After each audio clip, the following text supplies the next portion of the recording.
အခုခေတ်နွားလဲလို့ဒီလဲကြီးတွေကဒီလိုပတ်ပတ်လဲလှည့်နေတဲ့ဘိန်းမဟုတ်ပါဘူးလှဲကြီးတွေကချက်ပြားကြီးလို့အပိတ်ကြီးတွေပါအဲ့ဒီမှာအချက်က3ချက်ပဲရှိပါတယ်အလဲကောင်တစ်ချက်ကဒီလိုထောင်းနေတဲ့တစ်ချက်ပြီးရင်ဘေးကဒီလိုငါလိုကောင်ရဲ့တစ်လိုကောင်ရဲ့အကွေး2ချက်3ခုပဲရှိပါတယ်အလဲကောင်ကတဲ့တဲ့မတ်မတ်ထောင်းနေတဲ့ကောင်မတ်လို့ခေါ်ပါတယ်ဒီဘက်ကငါနဲ့ဟိုဘက်ကတစ်လို့တူတဲ့အချက်2ချက်ကိုစက်လို့ခေါ်ပါတယ်အဲ့ဒီအကွေးနဲ့အထောင်နဲ့စက်နဲ့မတ်နဲ့နှစ်ခုကူးတဲ့နေရာမှာလက်ပြတောင်ပုံလေးနဲ့ချိတ်ထားပါအဲ့ဒါကိုစက်ကူးမကူးလို့ခေါ်တာပါအဲ့ဒီစက်ကူးမကူးဆိုတဲ့လက်ပြတောင်သာပြုတ်ထွက်သွားရင်အဲ့ဒီဘိန်းကလူသွားပြီးတစားစီအဲ့ဒီလှဲလဲဘယ်မှသွားလို့မရတော့ကျွန်တော်တို့စက်ကူးမကူးကာလမှာအဲ့လိုဘိန်းပြုတ်ထွက်သွားမှာအလွန်ကြောက်ပါတယ်ကျွန်တော်တို့ရှေ့လည်းမရောက်တော့ပါကျွန်တော်ငယ်ငယ်တုန်းကပြောတဲ့ဥစ္စာတွေမှာကူရီတွန်းကြပါဆိုလဲကူလို့တူးလည်းမရတော့ဘိန်းကပြုတ်ကိုသွားပြီဘလူးကူတွန်းလို့မှမရတော့ဇွန်မယုံဒီမှာပဲလဲဘိန်းနှစ်ချင်တဲ့နေရာနဲ့အဲ့ဘိန်းကတစားစီပြုတ်ထွက်သွားတယ်အဲ့ဒီစက်ကူးမကူးဆိုတဲ့ကာလကအလွန်ဂရုစိုက်ရပါတယ်ခုနကမိုးချိုခုနကတော့မုံတိုင်းအဲ့ဒီနေရာတွေမှာပြစ်တာပြီးတော့စက်ကူးမကူးကာလမှာယာဒီအပြောင်းလဲဖြစ်လို့အေးပတ်တာတို့အပူရှက်တာတို့ကလည်းဒီကာလပဲဖြစ်ပါတယ်အဲ့တော့ကျွန်တော်တို့ democratization ဆိုတဲ့ democracy ပြုပြင်ပြောင်းလဲရေးမှာဒုတိယတစ်ဆင့်ဖြစ်တဲ့ transition ဆိုတဲ့အခုပြောင်းကာလမှာကျွန်တော်တို့ဘယ်နှရောက်နေလဲဆိုရင်ကျွန်တော်တိတိကျကျပြောလို့ရတာတစ်ခုပဲရှိပါတယ်ကျွန်တော်တို့လုံးလုံးစေရောက်နေတာ liberalization ရှော့ပို့ပြီးတဲ့အချိန်ကလေးပဲရှိပါသေးတယ်ဘာမှမပြောင်းသေးပါဘူးအရင်တုန်းကတင်းသားကြက်တာထုတ်တာစီတာနှောင်ထားတဲ့ဟာတွေအကုန်လုံးကိုခုမှရှော့ပြီးတာစရှော့တာစားပဲရှိပါသေးတယ်။မဆရာညီမညိုလို့ဆိုရင်သိရပါတယ်။စာပေမှာစာပေစစ်စစ်ရေးမရှိတော့ပါဘူး။စာပေစစ်စစ်ရေးကိုစာပေကင်ပေတိုင်းလို့ခေါ်တယ်။စာရေးဆရာတွေရေးသမျှစာမှန်သမျှသူတို့တွေဖြတ်ပြန်တယ်။ရုပ်ရှင်မှာလည်းစင်ဆာရှိတယ်။စာပေမှာလည်းစင်ဆာရှိတယ်။စာပေမှာစင်ဆာရှိတဲ့အတွက်စာရေးဆရာတွေဟိုတုန်းကကြပြတဲ့ဘုတ်ရေးခြင်းရှောင်းရှောင်းရေးရတယ်။စာတဲ့ဘုတ်ရေးခြင်းရှောင်းရှောင်းရေးရတယ်။ဆိုတော့ကျွန်တော်ငယ်ငယ်တော့ဖတ်ဘူးတဲ့ကြပြတဲ့ဘုတ်မှတ်မိပါသေးတယ်တကူဖမ်းမှာလမ်းကြားမှာလားပန်ကာအောက်မှာထိုင်နေသည်ဟောတကူဖမ်းမှာလို့လမ်းကြားမှာဖမ်းရမယ်အောင်မလို့ဝင်သွားတာလမ်းကြားမှာမဟုတ်ပဲနဲ့အဲ့ဒီတကူကပန်ကာအောက်မှာထိုင်နေသည်လို့ဆိုတဲ့ကြပြခုခေတ်ဆိုရင်တော့ကျွန်တော်တို့ဘယ်လိုပြောမလဲအဲအကောင်အောက်မှာထိုင်နေသည်လို့ပြောချင်ပြောကြမှာပေါ့ဒါပေမဲ့အဲ့ဒီတုန်းကစာရေးဆရာတွေကြပြဆရာတွေကစာပေစင်ဆာဆိုတဲ့စစ်စစ်ရေးကြီးကိုကြောက်တော့သူ့ကြပြလေးဖြတ်ခံလိုက်ရမှာဆိုတော့အမှုပညာဆန်းဆန်းကြွေကောက်ပြီးတော့ထွက်ကြရပါတယ်ရုပ်ရှင်မှာလည်းဒီတိုင်းပဲတော့ရုပ်ရှင်ကိုကြည့်မယ်ဆိုလို့ရှိရင်အခုရုပ်ရှင်စင်ဆာတွေနည်းနည်းညော့လာပြီနည်းနည်းသာညော့လာတာပြောရုပ်ရှင်ကတကားမှမရိုက်နိုင်ဘူးတနိုင်ငံလုံးမှာပလင်တုတ်တော့နှစ်ထုပ်လာကြတော့တယ်အခုဘာတိုးတက်တယ်လဲမတိုးတက်တယ်လဲကျွန်တော်မသိဘူး1960ခုနှစ်တုန်းကဗမာတနိုင်ငံလုံးမှာရုပ်ရှင်ရုံပေါင်း418ရုံရှိတယ်ပြီးခဲ့တဲ့1988ခုနှစ်မှာဗမာတနိုင်ငံလုံးမှာရုပ်ရှင်ရုံ82ရုံရှိတယ်အခုကျွန်တော်ဒီစကားပြောနေတဲ့အချိန်မှာဗမာတနိုင်ငံလုံးမှာရုပ်ရှင်ရုံ24ရုံပဲရှိတော့တယ်ဒါရှင်းနေတာရုပ်ရှင်လောကကြီးတိုးတက်တယ်မတိုးတက်ဘူးဆိုတာအဲ့တော့အဲ့ဒီလိုရုပ်ရှင်စင်ဆာဆိုတာကြီးရှိတဲ့အချိန်တုန်းကရုပ်ရှင်စင်ဆာမှာပါတဲ့လူတွေဟာတော်တော်ချီးကျူးဖို့ကောင်းတယ်တော်တော်ကိုချီးကျူးတယ်ကျွန်တော်ကတော့ရုပ်ရှင်ဖလင်ကိုမမြင်ဘူးတဲ့လူတွေကြီးပဲပါတာစင်ဆာအပွဲဝင်နေရဖလင်တစ်ကွက်မှာအပေါက်ဘယ်နှပေါက်ပါမှမသိတဲ့လူတွေကြီးပဲအဲ့ဒါစင်ဆာမှာပါတယ်မိခင်နဲ့ကလေးဆောက်ရှောက်ရေးမျိုးသမီးပါလည်းမသိဘူးစွမ်းဆောင်ရှင်စွမ်းဆောင်ရှင်မလေးရှာလိုက်တာစွမ်းဆောင်ရှင်ရဲမိသားသာသနာရေးဦးစီးဘယ်နဲ့ရုပ်ရှင်နဲ့ပါဆိုင်လဲအဲ့ဒီလိုလူတွေကြီးပဲပါလားအဲ့တော့သူတို့လည်းတာဝန်ကြီးအပြင်းပြေဒီရောက်လာတော့ရောက်လာတယ်ရောက်လာပြီးတော့ဘာလို့မှလည်းမသိတဲ့ခါကျတော့အပြင်းပြေဆိုပြီးတော့ပြန်သွားရင်2ပေ3ပေလောက်ကိုဖြတ်ခိုင်းခဲ့တယ်ဘယ်နာဟာဖြတ်မှာလဲအပြင်းပြေများ2ပေ3ပေဖြတ်သလားဗျာအပြင်းပြေဖြတ်မယ်ဆိုတော့ဒုတာဝန်အရေး3ပါဖြတ်သွားပါလားရုပ်ရှင်ထိတ်မှာမဖြတ်ဘူးအဲ့ဒါကြတော့သူတို့ဥစ္စာကြတော့သူတို့ကြောက်တယ်အဲ့တော့နမူနာကျွန်တော်ပြောကြည့်ချင်ပါတယ်ကျွန်တော်တငယ်ချင်းတွေပါပဲကိုလူမင်းရုပ်ရှင်ရိုက်တော့သူ့ဇာတ်လမ်းထဲမှာ तू ကဗာလဲ မော်တော်ကားမောင်းလာတယ်လမ်းပေါ်မှာမောင်းလာရင်းနဲ့15နှစ်လောက်ကွဲနေတဲ့သူ့သမီးကိုလမ်းဘေးမှာတွေ့လိုက်တယ်သမီးကဖြတ်ခနဲ့လမ်းလျှောက်သွားတော့ဟာဆိုအဖေတယောက်ကဝန်တာသွားကားကိုဒုံးကနေရပ်ပြီးတော့ပြေးဆင်းပြီးတော့သမီးကိုပြေးဖက်တာသမီးကလည်းအဖေကိုတွေ့တော့ဝန်တာပြီးတော့တားဖာနေသိကောင်းပါလေအခန်းလေးကလမ်းလေကောင်ငိုကြတာလူတွေအများကြီးဝိုင်းကြည့်နေကြတယ်မှာတော်တော်လေးလည်းရင်နစ်စရာကောင်းပါတယ်သမီးနဲ့အဖေတွေ့ဆုံကတော့ကြဒါပေမဲ့စင်ဆာရောက်သွားတော့အဲ့ဒီစင်ဆာမှာအဲ့ဒီအခန်းကိုဖြတ်ပလိုက်တယ်ဗျာဟာဘာဖြစ်လို့လဲအဖေနဲ့သမီးနဲ့လူလေကောင်းမှတွေ့တာလေ15နှစ်ကွဲပြီဘာဖြစ်လို့ဖြတ်တာလဲမြင်းကြားကမကူလို့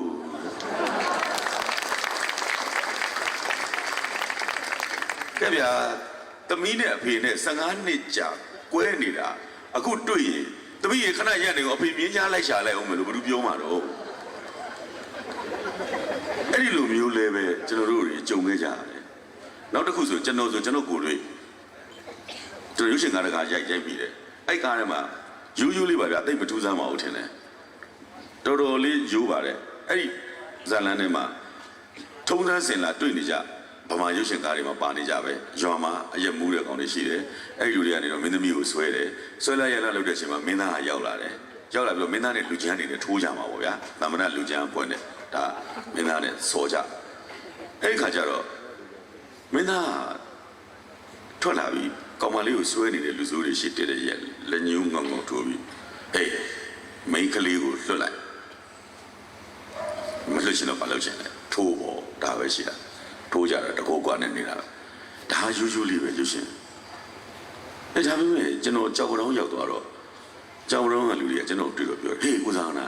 ခင်ဗျအဲ့ဒီကောင်ကောင်းတယ်ဗျမိုက်တယ်ကြီးလည်းမိုက်ကျွန်တော်တို့ထိတယ်ကြီးလည်းဟပ်တာတိုင်းနေပဲမာထိတယ်အဲ့မလေးကောင်မလေးကိုလွတ်လိုက်ဆိုထိုးကြတာဟေးလေဘာဖြစ်လဲမိုက်တယ်ကျွန်တော်တို့သိကြိုက်တာပဲအဲ့ဒါမျိုးများရိုက်စမ်းပါတော့ဟောဗျဘာဖြစ်ပါလဲဒါလည်းဘာမှမထူးဆန်းပုတ်ပါရောက်တော့လေအဲ့ဒီတိုင်းပဲပြောဟာအဲ့ဒါမျိုးရိုက်စမ်းပါသိကောင်းတာပဲဟောဗျပကံရောက်တော့လေပကံကလူတွေကအဲ့ဒါမျိုးရိုက်စမ်းပါသိကောင်းတာပဲဆိုတော့မှနောက်မှကျွန်တော်စဉ်းစားမိဩမဟုတ်ဘူးရုပ်ရှင်ထဲမှာကျွန်တော်ကမိန်းကလေးကိုလွတ်လိုက်ဆိုပြီးပြောတော့အဲ့ဒီအချိန်မှာဒေါ်ဆန်းစုကြည်ကဖန်ခံနေရတာ哦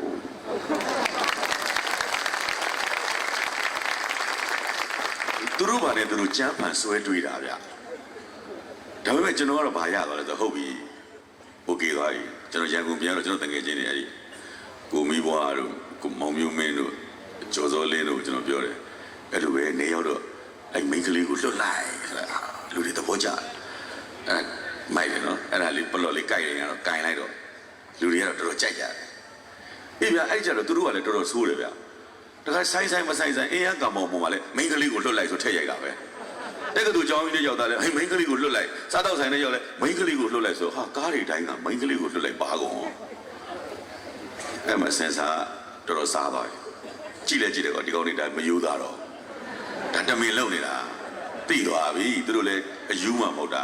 ဟုတ်တယ်မလားခုနှစ်ခါလောက်ကြည့်မှယူမှန်းသိတာဟိုသူတို့အဲ့ဒါကြီးကြည့်လိုက်တော့ကြည့်ပြီးတော့မှဟုတ်ပြီဆိုပြီးတော့စင်စာကဘာလုပ်လဲဆိုတော့ကျွန်တော်မှတ်မှတ်ရနှစ်မြင်းဆောင်2002နဲ့ထုတ်ပြန်တာနောက်ဗီဒီယိုရုပ်ရှင်ဇာတ်ကားများရိုက်ကူးရတွင်မိန်းကလေးကိုလွတ်လိုက်ဟူသောစကားမသုံးရနဲ့ဟောဗျာထားမှကြဘူးတသက်နဲ့တူအဲ့တော့ကျွန်တော်လည်းမနေနိုင်ဘူးဗျယောဂါရှိတော့ကျွန်တော်တကားရိုက်တယ်လွန်ဆိုတဲ့ဇာတ်ကားလေးအဲ့ကမှမြက်ကြီးတီအောင်မင်းသမီးဟိုလွန်မိုးကျွန်တော်တို့ရုပ်ကပြောင်းဆက်မို့လို့အိုက်ဆန်လန်နဲ့တမင်လိုက်တယ်ဆိုပြီးထည့်တာအဲဇလန်နဲ့မှာမြက်ကြီးတီအောင်လူစိုးတွေကဝိုင်းဆွဲတာဝိုင်းဆွဲတဲ့အချိန်မှာကဲပါကျွန်မဒုက္ခပေးနေပါတယ်ဘောကောင်မလေးကလွန်မိုးကထွက်လာတွေ့လေတွေ့တော့ဟိုမျက်နှာလွှဲပြီးဟိုဘက်ဆက်ထွက်သွားတာအဲမြက်ကြီးတီအောင်လှမ်းဟိုကိုကျွန်မကဲအောင်လေဘာလို့ဟိုဘက်ထွက်သွားတာလဲကဲတော့ကဲခြင်းနဲ့ဟာငါကောင်မလေးကိုလွတ်လိုက်လို့ပြောလို့မရဘူးဟာ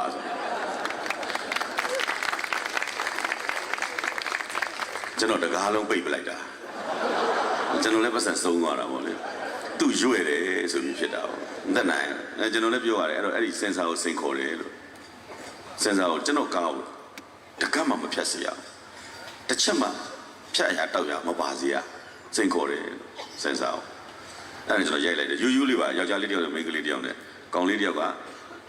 အိမ်တော်ကြတယ်ကောင်မလေးနဲ့အိမ်တော်ကြတယ်ကောင်လေးရဲ့အမျိုးတွေကအိမ်မော်တက်လာတယ်ကောင်မလေးရဲ့အမျိုးတွေကလည်းအိမ်မော်တက်လာတယ်အိမ်မော်မှာအမျိုး2မျိုးစုံကြတယ်ဟိုမျိုးဒီမျိုးဒုက္ခတွေပေးကြတယ်ဒါလေးပဲဟိုဘက်မျိုးဒီဘက်မျိုးပြဿနာတွေဖြစ်ကြတယ်အဲ့ဒါလေးရိုက်လိုက်ပြီးတော့ကျွန်တော်ကစိန်ခေါ်လိုက်တယ်စင်ဆာတင်လိုက်ပြီးโอเค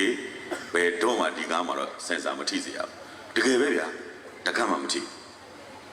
တစ်ချက်မှမဖြတ်ဒါပေမဲ့ကျွန်တော်စင်ဆာဥက္ကဋ္ဌခေါ်တွေ့တယ်ကိုစားကနာခမည်းဇက်ကားကိုနာမည်ပြောင်းပေးပါဟမ်ဘာလို့လဲကျွန်တော်တရားယူယူလို့ဒီဇလန်လဲဘာမှလည်းမဖြစ်ဘူးဟုတ်တယ်ဗျာဒါပေမဲ့ခမည်းဇက်ကားနာမည်ကအမျိုးကိုချစ်ပါလို့ရေးထားတယ်ဟုတ်တယ်လေသူတို့အမျိုးကိုသူတို့ချစ်တယ်ကောင်မလေးကလည်းသူ့အမျိုးချစ်ကောင်လေးကလည်းသူ့အမျိုးချစ်ဒါကြောင့်အမျိုးကိုချစ်ပါလို့ရေးထားတာဟုတ်ဘူးဗျာကျုပ်တို့ခဏခဏတွေးကြည့်လိုက်တော့မှခမည်းအမျိုးကိုချစ်ပါဆိုတာအမြစ်ကိုချိုးပါလို့ဒီပဲရတယ်ဟာ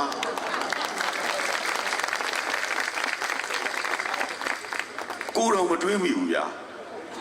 ဘလို့လုပ်ပြီးသူတို့တွေးမိလဲကြတယ်ကျွန်တော်ပြင်အားသိလို့မဆုံးကျွန်တော်တို့လုံးဝမတွေးဘူးအဲ့ဒါမှသိရင်ကျွန်တော်အစတည်းကကျွန်တော်ဇာကာကိုအမြစ်ကိုချိုးပါလို့ရေးလိုက်တယ်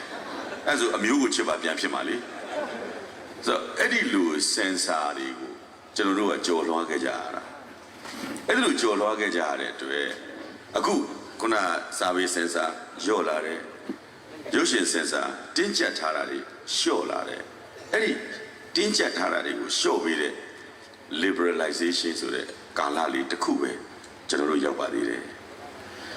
အခုဆိုရင်အားလုံးသတိထားမိကြပါလိမ့်မယ်ဟလာမော်တော်ကားတွေဈေးကျလာတယ်ပြီးခဲ့တဲ့တစ်နှစ်လောက်က3,900တန်တဲ့ကားဒီ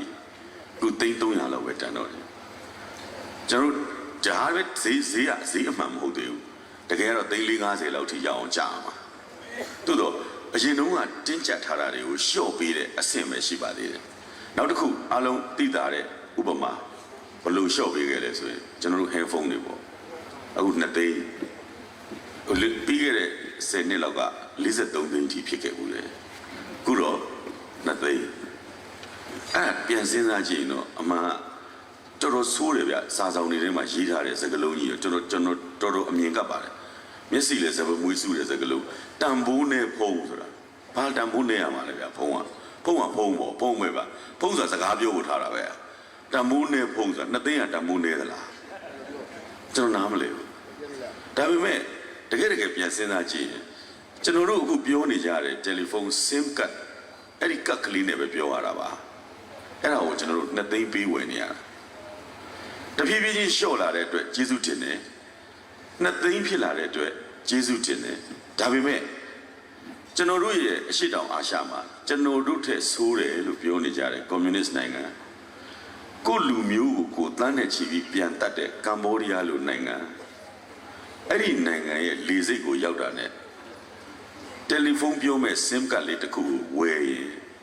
ဗမာငွေ4,800ပဲကျပါတယ်9,000လို့ကျွန်တော်တို့ပေးလိုက်ဗျာ200လောက်ပေါင်းပေးလိုက်ပါဒါ9,000အပြင်းပြေပေါ့9,000မှတ်အလွယ်အောင်ယူရီးယားကိုကျွန်တော်တို့သွားရင်လေယာဉ်ပြန်ပေါ်မှာ True Move လို့ခေါ်တဲ့တယ်လီဖုန်းကတ်ကိုအလကားပေးလိုက်ပါတယ် SIM ကတ်ကိုအဲ့ဒါပြောတာတော့ကိုပြောမှဖြစ်တဲ့အတွက်ပြောသလောက်ပတ်စံထဲပေါ့အေးမိမအိမ်မှာဟင်းချက်ပြီးလေအေးဆက်သလားချိုးသလားအဲ့လိုဆိုတော့ကိုဒုက္ခနဲ့ကိုခံလေဒါတော့ကိုထည့်ကြပေါ့ဒီကိစ္စကတော့အခုကျွန်တော်တို့စီမှာအဲ့ဒီဖုန်းကတ်တစ်ခုကို2သိန်းခုပေးနေရတယ်ကျွန်တော်တို့ယူရီးယားလိုအလကားမပေးနိုင်သေးဘူးပဲထားကမ္ဘောဒီးယားလို9,000လောက်တော့ဖြစ်တင်ပါပြီကျွန်တော်ပြောချင်တာဈေးလျှော့လာတာကိုကျေးဇူးတင်ပါတယ်ဒါပေမဲ့ဈေးရင်အတိုင်းရောင်းပေးပါဈေးရင်က9,000ပဲရှိတာဟုတ်ဈေးရင်အတိုင်းရောင်းပေးပါတဖြည်းဖြည်းချင်း liberalization လို့ဆိုပြီးလျှော့ရင်နဲ့ကျွန်တော်တို့လျှော့လို့ရရင်ကျွန်တော်တို့အခုတကယ်မိဘပြည်သူများလက်ထဲမှာ handphone လေးတွေကိုင်ပြီးတော့စကားပြောရရင်လက်ဝတ်ရတနာတစ်ပါးလို့အားလုံးပြောနေကြတာပါတကယ်ကတော့အေးစစ်လေးခေါင်းအေးလေးနဲ့ပြန်စဉ်းစားကြည့်လိုက်ရင်9,000ကိုနှုတ်လိုက်ကိုပေးရတာ2သိန်း3,900ခွဲတီတီကိုအိမ်မှာကိုထိုင်နေရင်းနဲ့ကျွန်တော်တို့ကပိုင်းနိုင်ခံလိုက်ရတာပါတယ်လီဖုန်းပြောရလို့တိတ်တော့မပြောကြပါနဲ့ကျွန်တော်တို့အလကားနေရင်3,900ခွဲ အနုချမ်းစီးခံလိုက်ရပြီကြည်ကြည်နက်နက်ကြီးအနုချမ်းစီးချကြတာကြည်စမ်းမအောင်ကားပေါ်မှာဘာစကားပေါ်တက်ပြီးကပိုက်နိုင်တော့၄-၅တောင်လောက်ပါသွားရင်ဒေါသထွက်ပြီးကပိုက်နိုင်ကိုဖမ်းတယ်ဆက်သွယ်ရေးဝန်ကြီးဌာနကျွန်တော်တို့အိတ်တွေရတယ်တယ်လီဖုန်းတစ်လုံးကို3,900ခွဲနှိုက်နိုင်သွားတော့ဝန်တာနေကြတယ်ကျွန်တော်တို့ကအဖြစ်မှန်ကိုသိဖို့လိုပါတယ် liberalization ရှော့ပါကျွန်တော်တို့ကျေးဇူးတင်နေတယ်ကျွန်တော်လည်းခုနပြောတယ်အတိမှန်ပြပါတယ်ဒါပေမဲ့နောက်ဆုံးစကားလုံးကတော့ဒါကတော့တလုံးနဲ့စကားပါဈေးရင်အတိုင်းရောင်းပေးပါဈေးရင်အတိုင်းရောင်းပေးကြပါအဲ့ဒီ3,900ခွဲဘယ်သူစားသွားတာလဲကျွန်တော်တို့မသိလူတစ်ယောက်ကို3,900ခွဲစားရင်တယ်လီဖုန်းအလုံးတစ်သန်းဆိုရင်ဘယ်လောက်များစားကြမှာလဲဘယ်သူယူသွားတာလဲအဲ့ပတ်စံလဲတိုင်းပြည်ရဲ့ရန်ပုံငွေတွေလည်းမရောက်တိုင်းပြည်ဘဏ္ဍာတွေလည်းမရောက်ဝန်ကြီးတယောက်ကိုဖြုတ်လိုက်ရုံနဲ့တိုင်းပြည်ရဲ့ policy ပြောင်းသွားတာမဟုတ်ပါဘူးကျွန်တော်ပြောချင်တယ်တတိယဓာတ်ကလူတွေက policy ကိုရေးပေးရမှာပါကျွန်တော်တို့ကဝန်ကြီးဖြုတ်ဖို့ပြောနေတာမဟုတ်ပါဘူး9,000နဲ့ရောင်းဖို့ပြောနေတာပါဘယ်ဝန်ကြီးတက်လာဒါကျွန်တော်တို့လုပ်အောင်မလို့အဲ့တော့ကျွန်တော်တို့နောက်တစ်ဆင့်ကျွန်တော်တို့တွားရင်ပြိတ္တလည်းညောင်းတော့ပြီးထင်တယ်အကြာကြီးဆိုတော့အဲ့တော့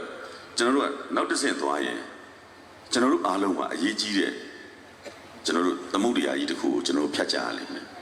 ဒါကျွန်တော်တို့ပြည်သူပြည်သားတွေလို့ကျွန်တော်ပြောသလိုကျွန်တော်တို့ညီကိုမောင်နှမတွေကျွန်တော်နဲ့လည်းအတူတူပါပဲကျွန်တော်တို့အားလုံးတညီတညွတ်တဲ့ကျွန်တော်တို့ထားလို့ရတဲ့စိတ်တွေအစိုးရဘက်ကကျွန်တော်တို့ကိုထားလို့ရတဲ့စိတ်တွေကျွန်တော်တို့သမုဒ္ဒရာကြီးတစ်ခုဖြတ်တယ်လို့သမုဒ္ဒရာလို့ပြောတဲ့ကကျွန်တော်ပြောချင်တာ ocean ပဲ OCEAN ocean ဒီစကားကျွန်တော်ပြောရတာလေဘာကြောင့်ပြောရတာလဲဆိုတော့ကျွန်တော်ငယ်ငယ်တုန်းကအထက်တန်းကျောင်းမှာကျွန်တော်တက်နေရတဲ့အချိန်အဲ့တော့ငယ်ပါသေးတယ်9 တန်းလောက်ပဲရှိသေးတယ်ကျောင်းမှာကြပြတစ်ပုတ်တင်ရတယ်ကြီးတော်တင်မောမငေးမောလဲငယ်တော်တို့လေကျုပ်ဖြုတ်ဖြစ်၍ကမ်းခြေတို့စီညီညီလောက်ခတ်ကြပါစို့ဟာဘာကြပြကြီးမှမသိကျွန်တော်မုန်းတာကြီးတော်တင်မောကိုကျွန်တော်သွားငေးမောတာဘာအပြစ်ဖြစ်လဲတင်မောမမြင်ဘူးလို့ကြည်တာဗျာဘာဖြစ်လဲကျွန်တော်လေမြင်မမြင်ဘူးလို့ကြည်တယ်ဗျာဘာဖြစ်လဲသူ့လိုတင်မောမျိုးကြီးကျွန်တော်တို့စောက်လို့ပြီးတော့ကျွန်တော်တို့ကိုယ်တိုင်အဲ့ဒီတင်မောကြီးနဲ့ပင်လယ်ထဲကူးချင်တဲ့စိတ်ပေါ်လာအောင်ကျွန်တော်တို့လုပ်ရမှာဒါပေမဲ့ကျွန်တော်အဲ့ဒါကြီးအစာမကြေဘူးဗျကျွန်တော်တင်မောငေးတာကျွန်တော်မှအပြစ်ကြီးတစ်ခုလို့ဖြစ်တယ်ဆိုတော့စားလည်းတင်နေရတော့ကျွန်တော်ဆရာမကိုမေးတယ်ဆရာမကျွန်တော်ကြီးသောတင်မောမငေးမောနဲ့လို့ရေးထားတော့ကျွန်တော်တင်မောကြီးတွေ့လို့သွားငေးတာကျွန်တော်မှဘာအပြစ်ရှိလဲဆိုတော့တောက်ဆိုတစ်ချက်တည်းပဲစောတယ်ဒါရှာမရှိတဲ့စာမွေးမှာအဲ့ဒါပါမှာအဲ့ဒါကြက်တယ်သွားရောကိုလူချင်းတဲ့ဖြေရအဲ့ဒါမဟုတ်နောက်ဆရာကိုကျွန်တော်ထပ်မေးတယ်ဆရာကျွန်တော်ကပင်လယ်သမုဒ္ဒရာတွေဖြတ်ချင်တာဘယ်လိုလုပ်ပြီးကျွန်တော်တင်မောနဲ့ဖြတ်လို့ရမလဲဘာလို့လှေနဲ့ကျွန်တော်ဘယ်လိုလုပ်ပြီးဖြတ်လို့ရမလဲလှေသေးသေးလေးနဲ့လေသူပြောတဲ့အတိုင်းပဲလှေသေးသေးလေးကိုကျိုးဖြုတ်ဖြီးပြီးတော့ကမ်းခြေတို့စီညီညီလောက်ခတ်ကြပါဘယ်လိုလုပ်လှေသေးသေးလေးနဲ့ဖြတ်မလဲကျွန်တော်တင်မောနဲ့ဖြတ်ရမှာပေါ့ကျွန်တော်တင်မောနဲ့ဖြတ်ဖို့အတွက်ဒီကဗျာရေးရမှာအခုကျွန်တော်လှေနဲ့ဖြတ်ခိုင်းနေတာကျွန်တော်သေမှာပေါ့ပွဲချင်းပြီးပင်လယ်ထဲထွက်ရင်သမုဒ္ဒရာထဲထွက်ရင်ဆရာကပြောလဲငါလည်းသိတယ်ကွာဒါပေမဲ့စာမွေးမှာပါမှာဂျာကြီးတိုင်းကြက်လိုက်ပါဟောဒါနဲ့ပဲခံလိုက်အောင်ကျွန်တော်ငယ်ငယ်တုန်းကအဲ့ဒါတိုင်းရကျွန်တော်ကျောင်းသားဘဝမှာဆရာတွေကိုတပည့်တွေကပြန်မမေးရတလန်းသောပညာရေးကိုကျွန်တော်တို့ကသင်ခဲ့ရတာအဲ့ကျွန်တော်တို့မှာဘာပြန်မေးခွင့်မှမရှိဘူးဘလို့တုံ့ပြန်ခွင့်မှမရှိဘူးကျွန်တော်ဘာ complaint မှတက်လို့မရဘူးအဲ့ဒီအတွက်ကြောင့်ကျွန်တော်အခုမိဘပြည်သူများရှေ့မှာကျွန်တော်သမုဒ္ဒရာတစ်စင်းကိုထုတ်ပြလိုက်ရှင်တာအဲ့ဒီသမုဒ္ဒရာတစ်စင်းက ocean OCEAN ocean ကျွန်တော်ဆိုတော့တစ်စစ်ပြီးတစ်စစ်တစ်ခုကြီးပြောခဲ့တယ်အခုကျွန်တော်ပြောတာ ocean ပဲ O ပထမဦးဆုံး O က openness ကျွန်တော်တို့ပွင့်ပွင့်လင်းလင်းပြောစရာရှိတာပြောကြရအောင်ကျွန်တော်တို့ပွင့်လင်းပါတယ်ပြည်သူတွေအစိုးရလည်းပွင့်လင်းပါလက်ပတောင်းတောင်ကိစ္စဘယ်အေဘေးကပတ်စံခိုးသွားတယ်လဲပြောလေကျွန်တော်တို့မပြောဘူးကွကျွန်တော်တို့ပွင့်ပွင့်လင်းလင်းဆက်ဆံပါကျွန်တော်တို့လည်းပွင့်ပွင့်လင်းလင်းဆက်ဆံပါဘောဒါကျွန်တော်တို့ကရှင်းရှင်းလေးပဲအားလုံးပွင့်ပွင့်လင်းလင်းဆက်ဆံစေချင်တယ်နောက်တစ်ခုကျွန်တော်သိနာတဲ့စကားတစ်ခုရှိပါတယ်အဲ့ဒါဘာလဲဆိုတော့မင်းတို့ဗမာတွေတဲ့ဟိုရမင်းတို့ဗမာတွေဘာဖြစ်လို့ဆင်းရဲရတာလဲအဲ့တော့အဲ့ပြက်လုံး မင်းတို့ဗမာတွေဘာလို့ဆင်းရဲတာလဲဒီဘကွာတဲ့ငါတို့ကအစိုးရကိုမကျေနပ်တော့အိမ်ရှိထွက်ပြီးတော့လေကျဲကျဲလောင်လောင်မပြောရဘူးအိမ်ထဲမှာနေတိတ်တိတ်ကလေးကြိတ်ကြိတ်ပြီးတော့ဆဲရင်ကဆင်းရဲသွားတာ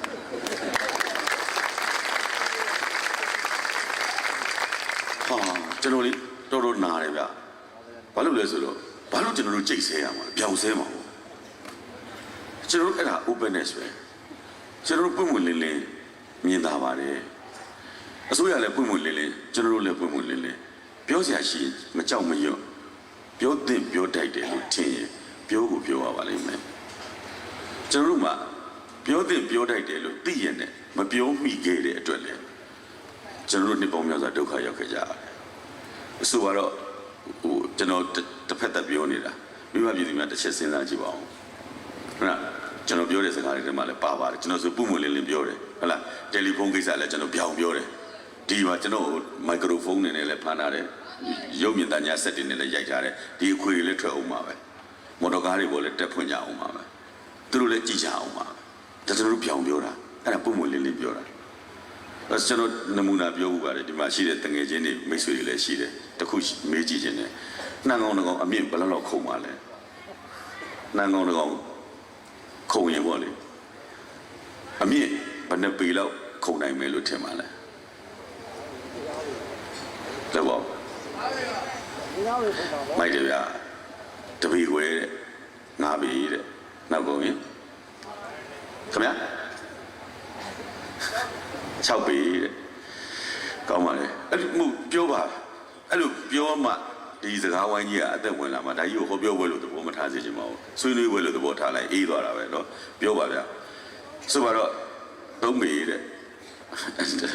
ကျွန်တော်တို့နန်းကောင်တကောင်ရဲ့အမြင့်ဟာ9ပေခုံပါတယ်9ပေခုံပါ9ပေခုံတဲ့နန်းကောင်တကောင်ကဒီနေရာကနေကွတ်ဆိုတက်သွားရင်9ပေခုံသွားတာပဲအဲ့တော့ကျွန်တော်ကအဲ့ဒီနန်းကောင်တကောင်ကိုဖမ်းပြီးတော့ဒီလိုခွက်နဲ့ဟောလို့အုပ်လိုက်နန်းကောင်ကဒါဒီအကြည်ကြီးကိုဆိုတော့အရှိကိုကြည့်လိုက်တယ်သူ့တော့ဘာမှမထူးကြအောင်အနောက်ဘယ်ညာဘာမှမထူးကြအောင်နန်းကောင်အဲ့ဒီကနေထားခုံဒီခွက်ဖယ်နဲ့တိုက်ပြီးတော့ကွတ်ဆိုအောက်ပြန်ပြုတ်ကျသွားနောက်တစ်ခါထပ်ခုံတယ်ခွက်ဖယ်နဲ့တိုက်ပြီးကွတ်ဆိုပြုတ်ကျသွားနောက်တစ်ခါထပ်ခုံတယ်ခွက်ဖယ်နဲ့တိုက်တယ်ကွတ်ဆိုပြုတ်ကျသွားအဲ့ဒီချိန်တွေကစပြီးတော့နှံကောင်သူ့ကိုယ်သူမယုံတော့ငါမခုံနိုင်တော့ဘူးငါအရင်လိုမဟုတ်တော့ဘူးငါပဲမခုံနိုင်တော့ဘူး